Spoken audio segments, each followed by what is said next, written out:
Hello guys, स्वागत करता हूं आप सभी का अपने यूट्यूब चैनल पॉलिटेक्निकल क्लास पर। तो गाइस, आशा करता हूं आप लोग अच्छे होंगे, घर पर होंगे, सेफ होंगे। तो चलिए देखते हैं आज के इस वीडियो में polytechnic fourth semester electrical branch का एक सब्जेक्ट है, इसको हम पावर प्लांट इंजीनियर के नाम से जानते हैं, जिसको शॉर्टकट में PPE भी बोलते हैं। तो चैप्टर नंबर 1 हमारा चल रहा था इसमें, और हमने चैप्टर नंबर 1 में लगभग 3 लेक्चर को कवर करा दिया था यहाँ पे। तो लेक्चर नंबर 4 हमारा यहाँ पे है। तो देखिए, लेक्चर नंबर 4 में हम आपको बताने वाले हैं पावर, विभिन्न प्रकार के power station, type of many type of power station. देखिए, शक्ति केंद्र क्या है, विभिन्न प्रकार के क्या चीज़ है, तो वो चीज़ यहाँ पे आपको जानना है। और आपको बता दें कि हमने इसके पहले की वीडियो में बताया था आपको कि यहाँ पे इन मेन ऑफ एनर्जी सोर्सेज क्या क्या हैं। तो हमने बताया था 2 टाइप के हैं। पहला था परंपरागत एनर्जी सोर्स, परंपरागत स्रोत, और दूसरा था गैर परंपरागत या फिर अपरंपरागत, अपरंपरागत। तो हमने ये चीज़ बताया था, और इसके जितने भी एग्जाम्पल इसके थे, उस सारे एग्जाम्पल को हमने अच्छे से बताया था, और इसमें भी सारे एग्जाम्पल को अच्छे से बता दिया था। तो यदि आपने अभी तक नहीं देखा है तो जाकर के चैनल की प्लेलिस्ट में देख लें वीडियो को, वहाँ से अच्छे से समझ लें।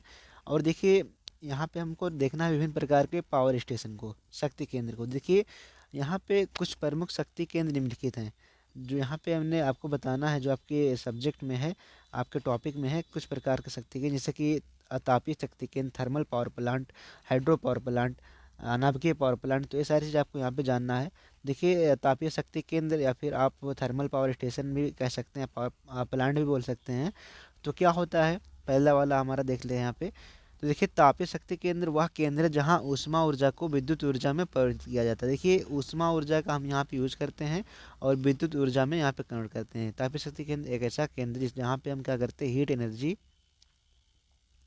हीट एनर्जी जो हमारी है वो कन्वर्ट हो जाती है दोस्तों इलेक्ट्रिकल एनर्जी में, इलेक्ट्रिकल एनर्जी में।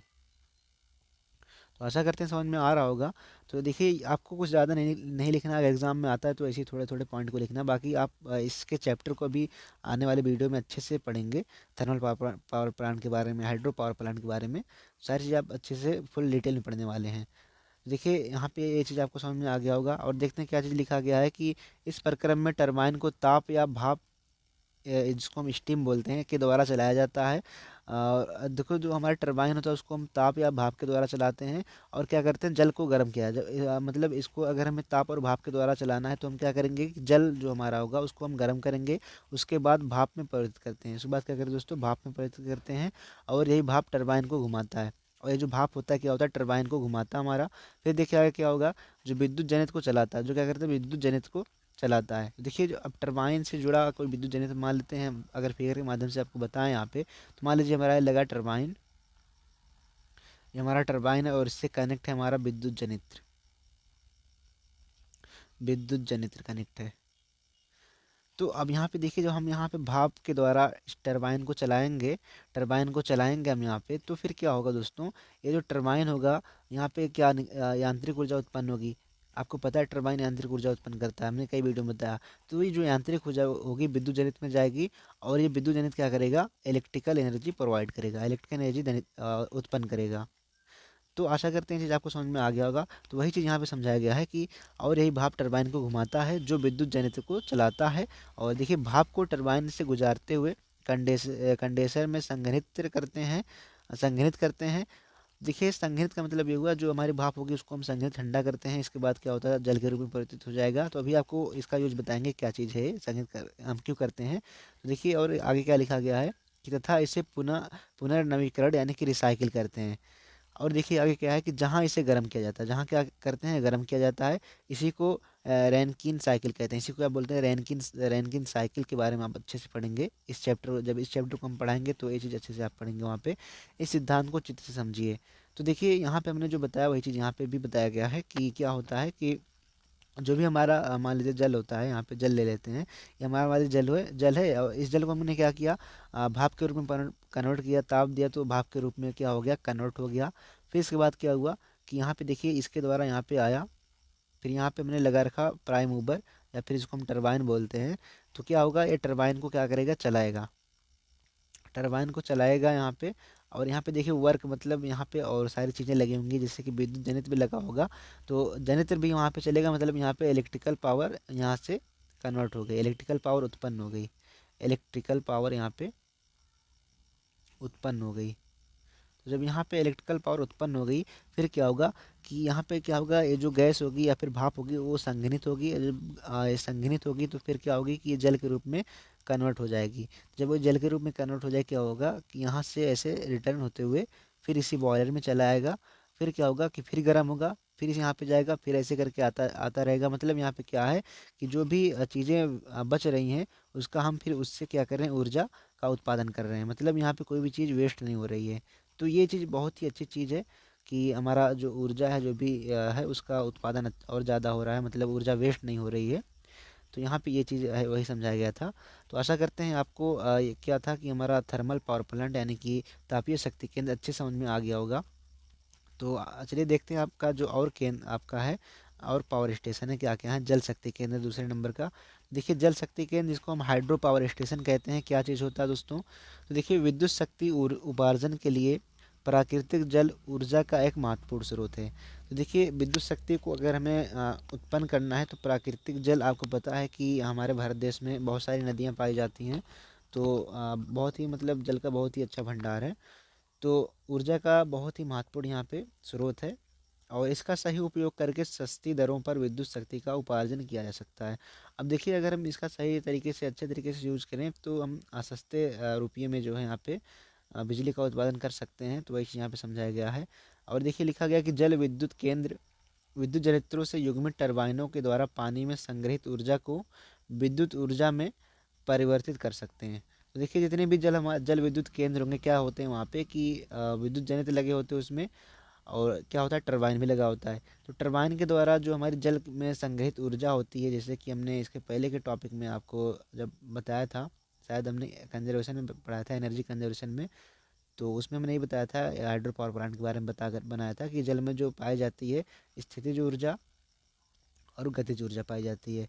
तो इन दोनों ऊर्जा का हम यूज करते करके टरबाइन को चलाते हैं। फिर टरबाइन क्या करता है, विद्युत जनित को चलाता है, जहाँ से हमें ऊर्जा, इलेक्ट्रिकल ऊर्जा मिल जाती है। तो ये चीज़ हम वहाँ पे बताए थे, यहाँ पे भी बता दे रहे हैं। तो वही चीज़ यहाँ पे लिखा गया है कि जल विद्युत केंद्र विद्युत जनित से युग्मित टरबाइनों के द्वारा पानी में संग्रहित ऊर्जा को विद्युत ऊर्जा में परिवर्तित कर सकते हैं। तो ये चीज़ यहाँ पे है। और देखिए सभी देशों में विद्युत ऊर्जा का लगभग 25% भाग जल शक्ति संयंत्र से प्राप्त होता है। तो देखिए लगभग हर एक देश में ये जो है ऊर्जा का काफ़ी अच्छा साधन है ऊर्जा उत्पन्न करने का। तो 25% भाग जो जल शक्ति का है, जल शक्ति से ही हम क्या करते हैं, प्राप्त करते हैं। विद्युत ऊर्जा का 25% भाग जो है जल शक्ति संयंत्र से प्राप्त करते हैं। तो यहाँ पे ये एक अच्छा क्वेश्चन है, एक नंबर में पूछा जा सकता है। तो आशा करते हैं आपको समझ में आ गया होगा। और देखिए जल की अधिकतम मात्रा उसके एक निकटवर्ती क्षेत्र में प्रतिवर्ष वर्षा द्वारा प्राप्त जल की मात्रा पर निर्भर करता है। अब देखिए अगर हमें जल से जो है विद्युत ऊर्जा उत्पन्न करना है, तो आपको पता होगा कि मतलब जो है प्रतिवर्ष जो है यहाँ पे प्रत्येक वर्ष जो है जल की प्राप्ति हमें अच्छे से रहनी चाहिए। तो जब जल की प्राप्ति अच्छे से रहनी चाहिए, मतलब यहाँ पे क्या है कि प्रतिवर्ष वर्षा भी अच्छे से होनी चाहिए। प्रतिवर्ष क्या होनी चाहिए, वर्षा भी अच्छे से होनी चाहिए। तभी तो हमारा जो है जल जो है हमको पर्याप्त रूप में मिल पाएगा। तो अगर हम कहीं भी जो है पावर प्लांट वाला हाइड्रो पावर प्लांट लगा रहे हैं, तो वहाँ पे इन सब स्थलों का जो है इन सब स्थलों का जो है यहाँ पे जो है देखना पड़ता है कि क्या उसके पास कोई निकटवर्ती ऐसा क्षेत्र है जहाँ पे पर्याप्त रूप में हमें जल मिल जाए, हम हमारी आवश्यकता के अनुसार।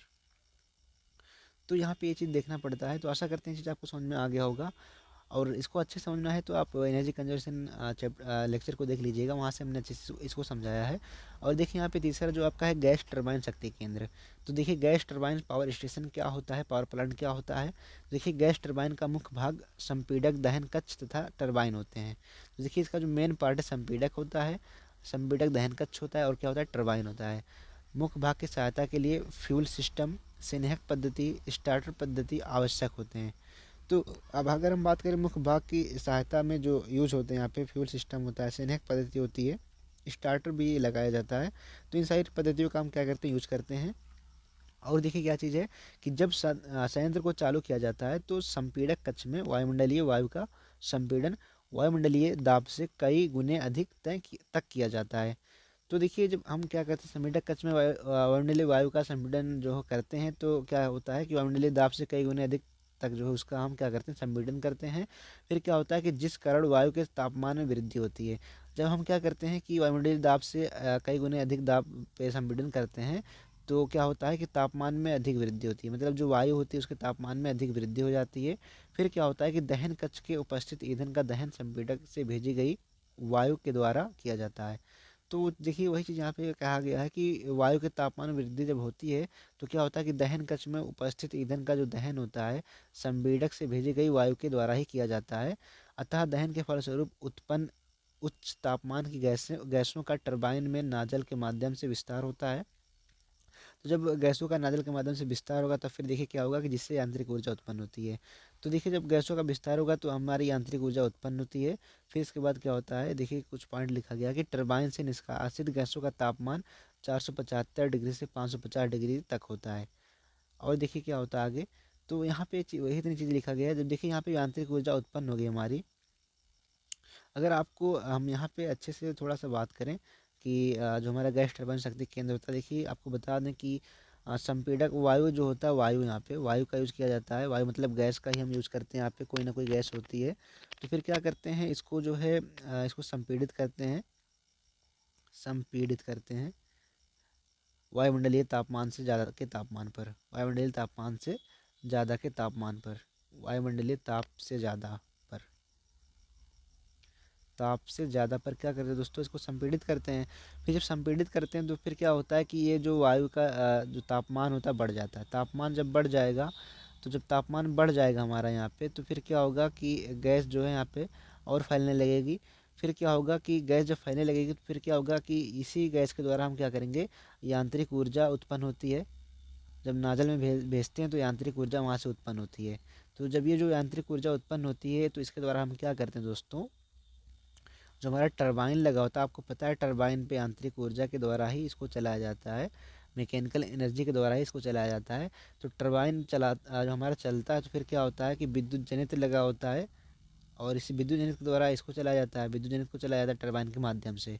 और ये विद्युत जनित्र हमारा विद्युत ऊर्जा का उत्पादन करता है, यानी कि इलेक्ट्रिकल पावर का, इलेक्ट्रिकल एनर्जी का उत्पादन करता है यहाँ पे।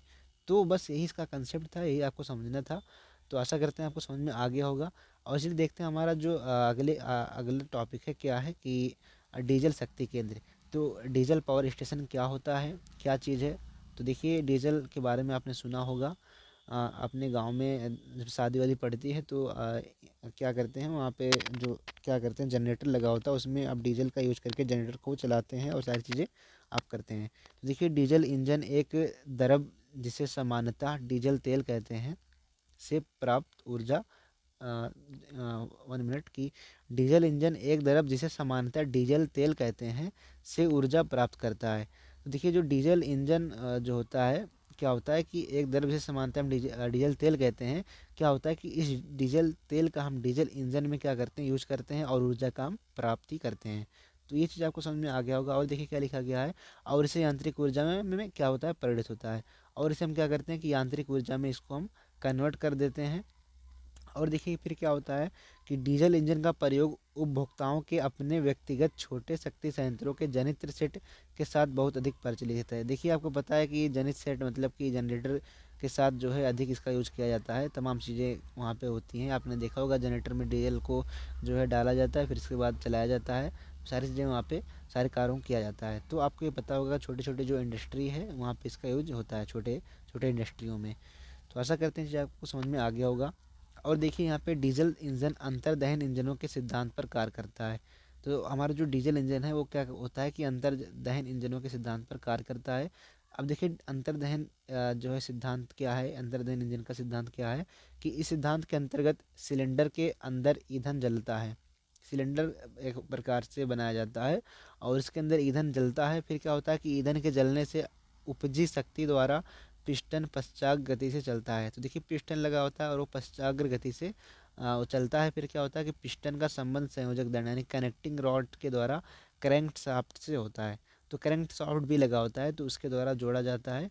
फिर उसके बाद क्या होता है कि हमारे जो क्या कहते हैं यहाँ पे डीजल शक्ति केंद्र मतलब जो ऊर्जा उत्पन्न हम कर रहे हैं विद्युत ऊर्जा का, हमारा जो है विद्युत ऊर्जा का उत्पादन हो जाता है। जब करंट साफ से होगा तो उसमें क्या होगा, टरबाइन भी लगा होगा वहाँ पे, तो फिर क्या होगा, टरबाइन के माध्यम से फिर क्या होगा, जनित्र भी लगा होगा और इसके बाद कन्वर्ट हो जाएगा विद्युत ऊर्जा में। तो वही चीज़ यहाँ पे सारी चीज़ें हैं। तो अपने अपने क्या करना है, इतना ही समझना है यहाँ पे, बाकी क्या है जब ये वाला हम चैप्टर पढ़ाएंगे तो उसमें आप अच्छे से पूरा बढ़िया एकदम फिगर के साथ समझेंगे सारी चीज़ों को। बाकी देखिए यहाँ पे तीसरा आपका है नाभिकीय शक्ति केंद्र। तो तीसरा नहीं मतलब यहाँ पे लास्ट है, क्योंकि ये हमारा 4 नंबर वाला था, तो हमारा 5 है। तो 5 पे हमारा नाभिकीय शक्ति केंद्र न्यूक्लियर पावर प्लांट। देखिए न्यूक्लियर पावर प्लांट क्या होता है।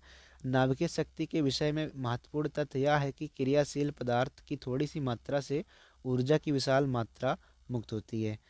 देखिए नाभिकीय शक्ति, ये जो हमारा है नाभिकीय शक्ति, ये क्या होता है कि हम आ, थोड़ी सी मात्रा में ही बहुत अधिक ऊर्जा का हम क्या करते हैं यूज, यहाँ पे बहुत अधिक ऊर्जा जो है उत्पन्न कर सकते हैं।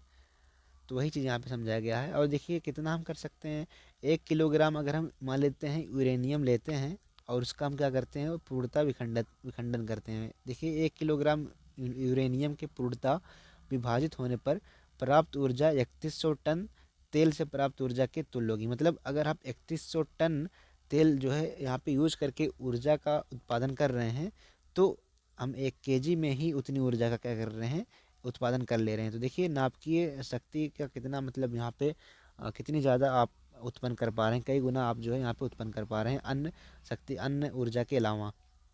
तो आशा करते हैं कि आपको आपने समझ लिया होगा। और देखिए यहाँ पे लिखा गया कि आधुनिक युग में पेट्रोल डीजल गैस की कमी होती जा रही है। तो आपको पता है कि इस टाइम जो है आने वाले टाइम में पेट्रोल डीजल गैस ये सब एक टाइम में समाप्त होने वाले हैं। तो जब इनकी कमी होती जा रही है, देखा जा रहा है, तो फिर क्या हो रहा है कि और विद्युत ऊर्जा की मांग भी बढ़ती जा रही है, क्योंकि देखिए जनसंख्या भी बढ़ती जा रही है।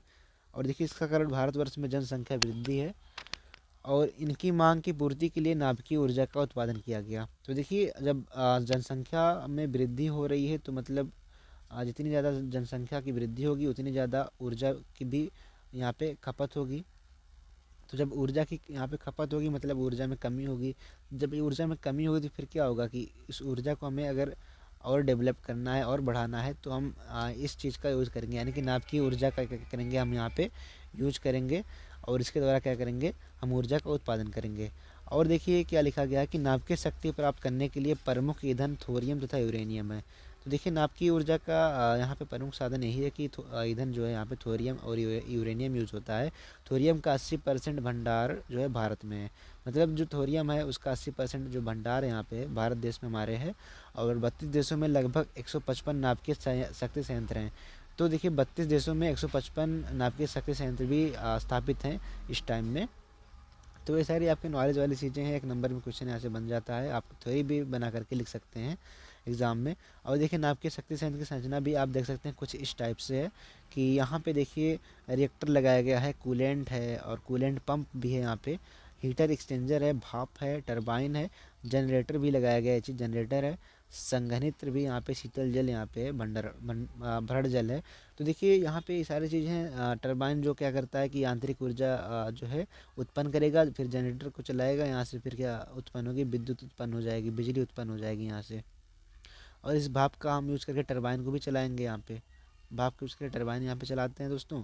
और यहाँ पे क्या करते हैं हीट जो है यहाँ पे उत्पन्न होती है। और क्या होता है जो भी हम यूज़ करते हैं रिएक्टर जो भी होता है उसको हम उससे जो ऊर्जा उत्पन्न होती है उसको हम भाप में कन्वर्ट करते हैं। फिर इसके बाद जो है यहाँ पे टरबाइन चलाते हैं, फिर जनरेटर, फिर इसके बाद क्या होता है संघनित होता है, संघनित से क्या करते हैं ठंडा कर देते हैं। और इसके बाद भरण जल भी होता है, यहाँ पे जल के द्वारा भी ठंडा करते हैं।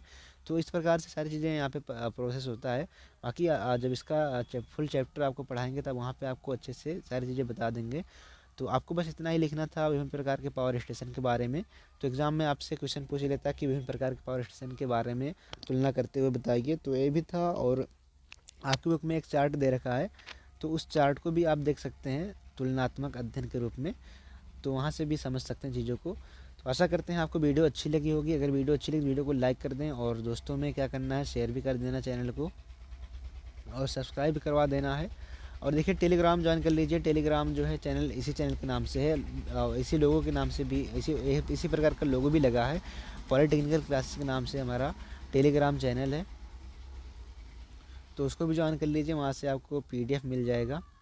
तो आशा करते हैं वीडियो अच्छी लगी, वीडियो अगर अच्छी लगी वीडियो को लाइक कर दें, दोस्तों में शेयर कर दें। बाकी मिलते हैं आपसे अगली वीडियो में, तब तक के लिए बाय बाय, टेक केयर।